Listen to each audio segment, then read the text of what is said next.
Hi, Justine, and we're going to go through the Crosby Road survey, the full one this time. And with that in mind, let's go here. And there we are. Right. So, as before, I've gone through the document and I've marked up points of interest and then gone from there. Now, one thing that is interesting about this is that there is some minor or some sagging in the roof, and he flags that up, and we're going to talk about that shortly. There's an awful lot of verbiage here. It's the way they do it. It's kind of like copy and paste essentially, and they just put it all down and it's all that, etc.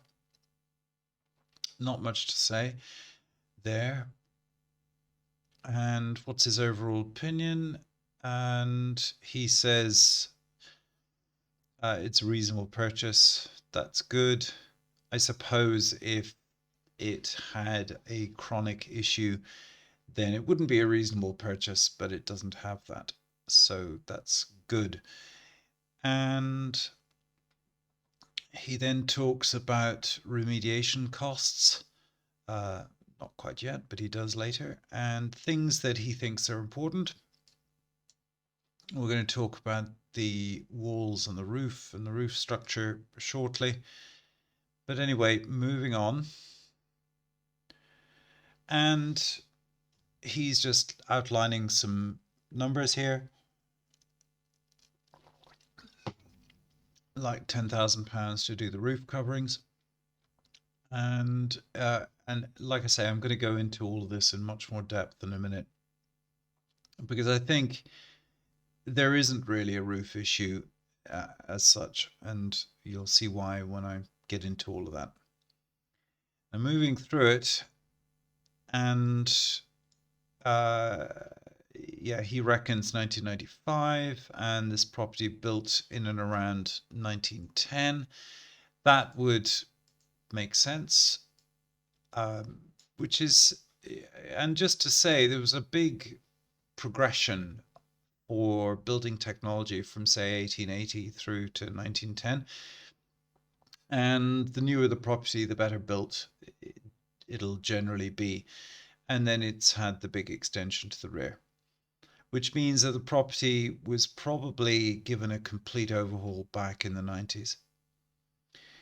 And moving on, he says it's EPCC, which is really good. And I think that's because it's got insulation in the cavity walls. So in fact, you know what I'm going to do? I'm going to get the EPC, be right back. Okay, I'm back, and here's the EPC. And the reason I'm interested in it is because it says a few things of interest. So the fact that it's got a filled cavity wall is really good. And it's, yeah, the filled cavity wall is the big one for me.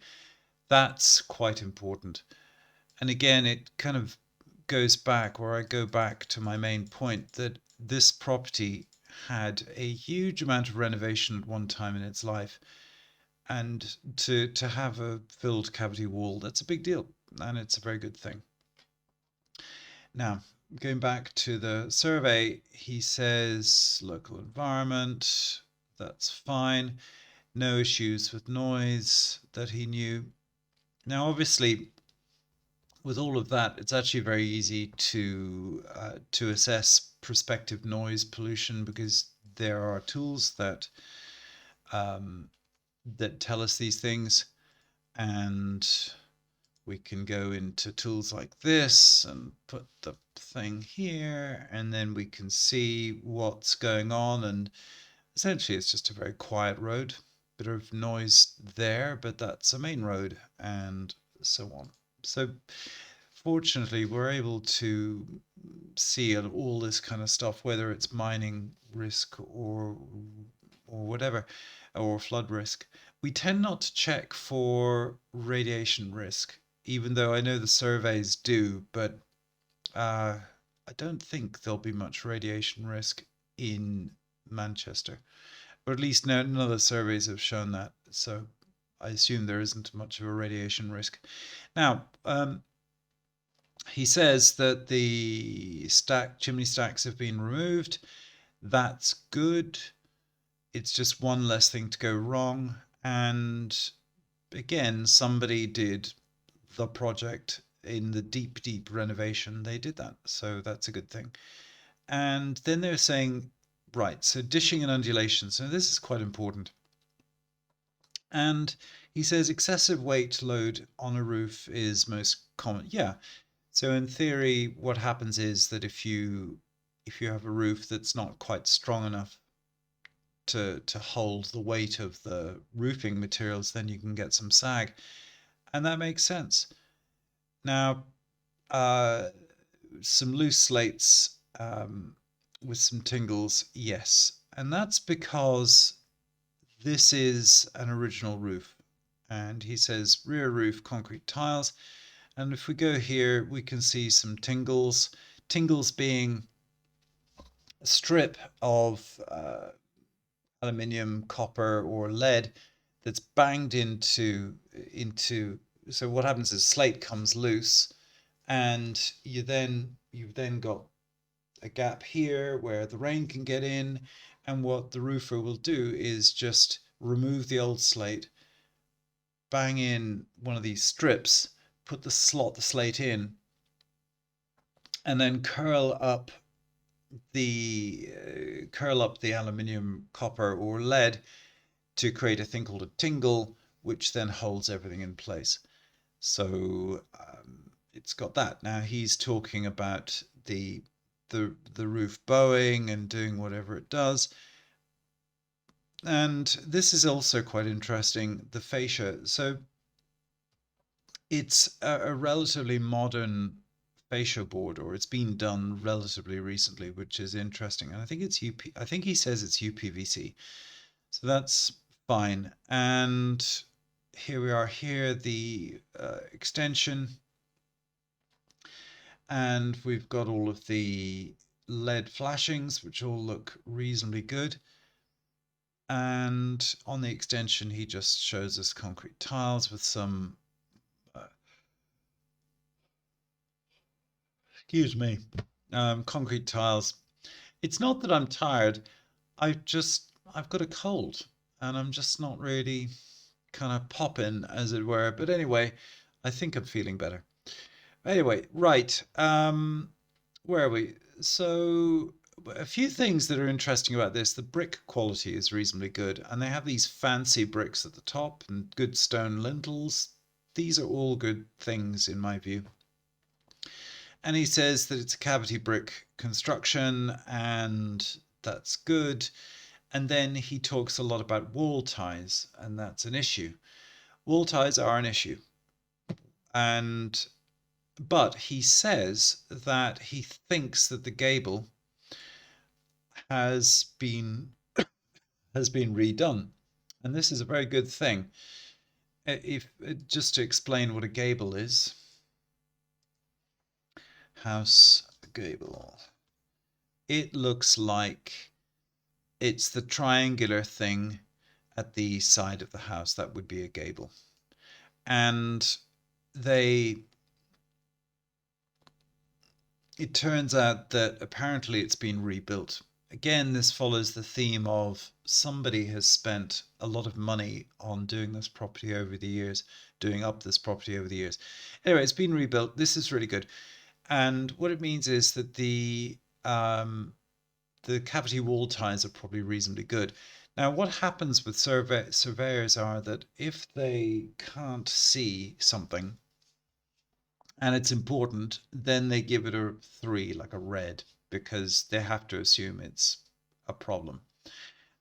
And anyway, so that's that. And concrete lintels, and what do we got? So yeah, and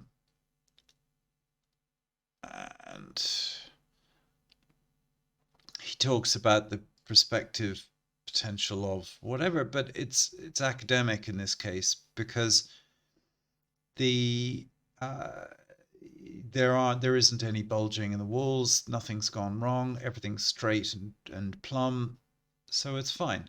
The walls are good. And what they're saying is that you should get a cavity tie wall report, etc. Well, maybe, probably not. And the reason is because the gable wall, the side wall, has been redone in the last 30, 40 years.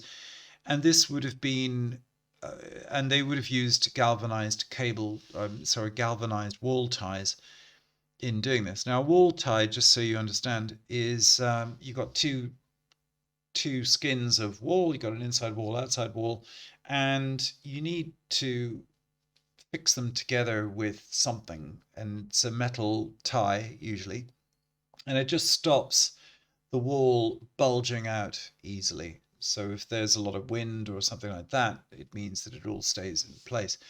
And old wall ties weren't galvanized and they would rot, which was a problem. But this guy is saying that this wall has been redone, and it looks like that is the case. I wonder if there was another building here and the whole thing was just, this whole back wall was built in order to separate it from from. I'm just going to pause. I'll be right back. Right, I'm back. And what I wanted to check was whether this was originally part of a longer terrace and they just simply cut off the building and built this wall because all the other buildings were um, demolished. But I don't think that's the case. Interestingly, when you look down here, you can see this building here is the brickwork is different. So as he says, somebody's done the work for you, which is good. And here's another building here, and this would be the original wall as well. Okay, well that's all quite encouraging. And let's get on. So nice quality bricks, by the way, and nicely done wall. Moving on, we've got backyard, nothing major to talk about. These fascia boards could probably do with some renovation at some point. These are the kind of projects which aren't necessarily mission critical like right now, but they certainly help they're important for prevention of bigger problems down the road. Also, I didn't realize it's got a little rain lean-to thing, which is good. And we have the double glazing, and it all looks very tidy. Here are some wall ties. These would be old ones, not galvanized, and modern ones are generally like they're either wire or something like that. And this is the cavity wall insulation that this property seems to have, which is a huge plus. And here we go here. He's just talking about windows. All the windows seem to be in reasonably good order from what I can see. They haven't blown, which is a good thing, i.e. there's no condensation between the two window panes, which is really good. Lots of rubbish in the back garden. I don't know what's going on there. Not nice. Anyway, and timber. So these fascias will need some work at some point, and you can see here the ones on the extension are fine. The ones here are just a bit knackered, and it's not a particularly big job. It's just an annoying job. Now the next thing is the roof structure, and this is really the kind of the most important thing in this whole survey, I would say. And he says he's just giving a description of the purlins, and he says it's possible the purlins were undersized or poorly connected at party walls. So which has left some drooping. Now the thing about this roof is that yes, I see his point that you've got this party wall here and it has a party wall. That's a good thing. Again, somebody's done this work. So we've got a couple of transactions where there's no party wall. Actually, there's one transaction where there's no party wall between two terraced houses, and we've just kind of got to live with that. But this is the original roof. And I suppose what he's saying is that during the renovation, that the roof timber, what he's saying is that it's possible, poorly connected to the party wall to support the rafters as a result in some deflection, dipping on the roof surface. And additional collars have been installed. So overall, what he's saying is that there have been some strengthening work done on the roof. But the fact that this roof doesn't have underfelt, so what happens with modern roofs are that they have a waterproof and water breathable, or a waterproof and breathable membrane, which they lay underneath on top of the rafters, and then you lay down the battens on top of that, and then it means that if a slate comes loose or something like that, then the water doesn't come straight in. It hits the waterproof membrane and then drains out, whereas it doesn't have this. Now, he's saying he saw no daylight, which is good. The main point I'm making about this roof is it is very old. This roof is 110 years old. And by that measure, I suppose it's just kind of settled in. And whilst there's some deflection, some bending, on the roof, what do you call it? The eave, not the eaves, is the eaves. Anyway, there's some bending on this, but the reality is that this is very old, and therefore it's kind of to me it's a non-issue because it's settled. Now, where things are bad, or where things could be bad, is if, for example, you had a new roof and the whole thing started deflecting and doing all sorts of weird stuff. But this is old, and he's also pointed out that it's had some extra timber inserted, fixed in, just to give it a bit more strength, which is a good thing. And more pictures. And that's a good party wall. It's nice to see. Therefore, I'm not that concerned about the roof because, and I don't think he is either. He's not saying that, oh, this is a serious issue, you've got to fix it now. He's just saying, well, there's some stuff, you might want to fix it. Because again, if you think about how surveyors always talk, they always try and cover themselves and say, well, you might need it, and therefore you should spend £10,000 on remediating this, instead of saying, well, it's good enough for you to get on with. Now, as the owner or the prospective owner of the property, you've got to make a judgment call and decide whether it's a serious issue or not. Personally, I don't think it's a serious issue because I think this roof is very settled in, and he doesn't cite any massive serious structural issues with this.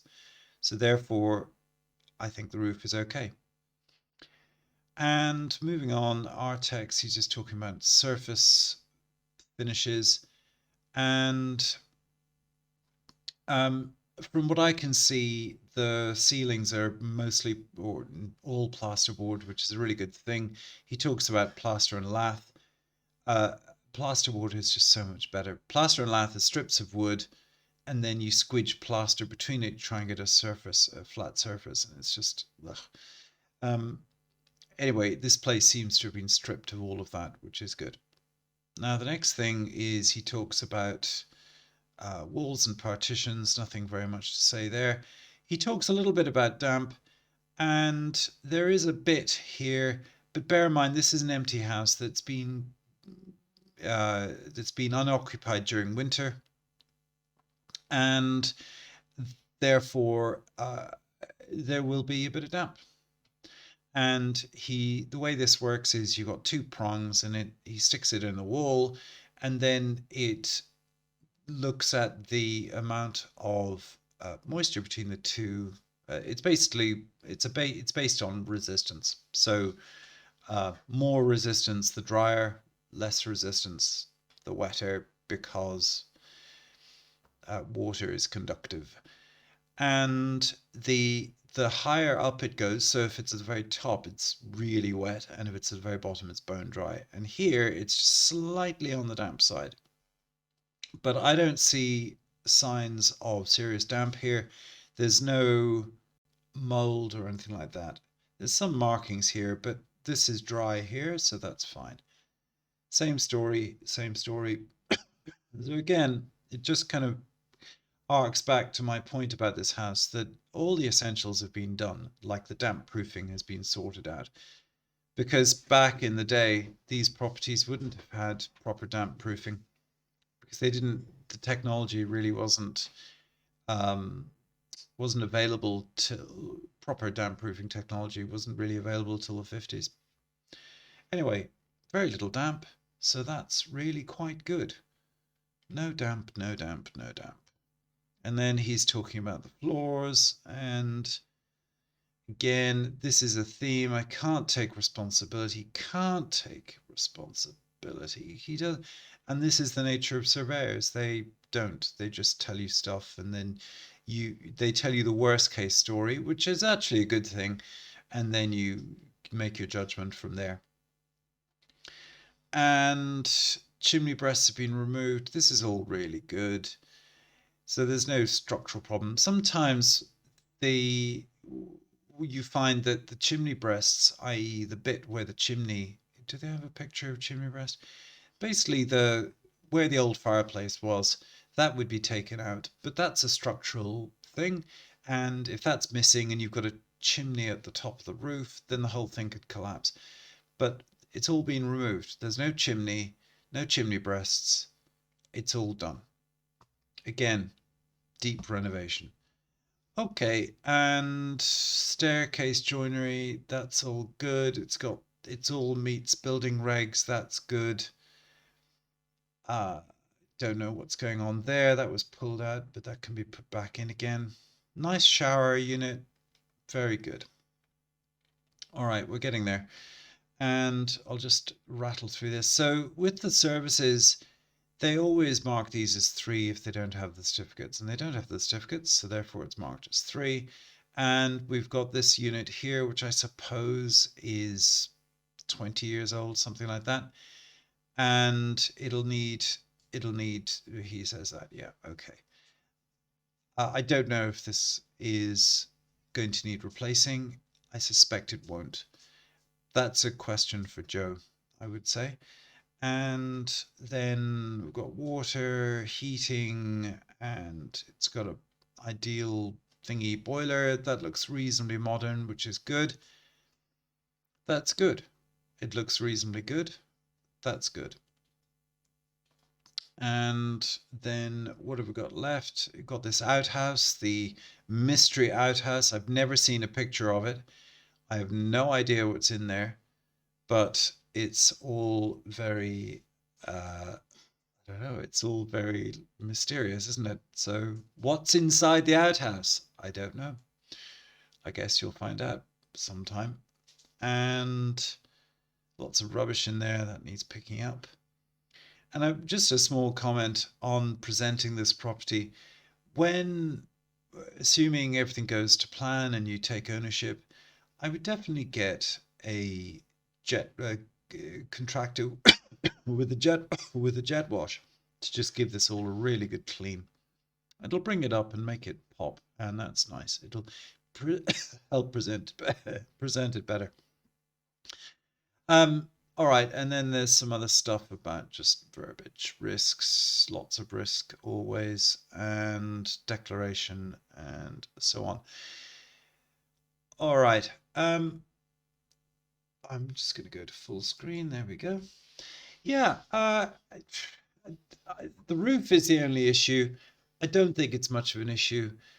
It's a very old roof. It's the original roof, and if it's bowed a little bit, it's okay, it's settled. The surveyor hasn't said, look, this is a structural issue, you've got to fix it right now. He's just being cautious. So I think that's okay. In respect to general next steps, redecorating the property and so on, it's a pretty straightforward process.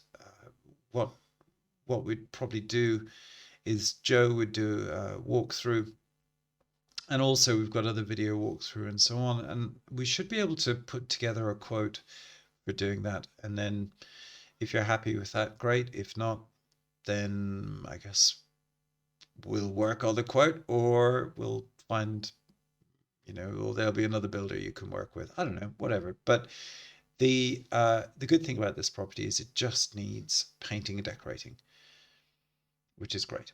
Anyway, I hope that's helpful, and thank you very much.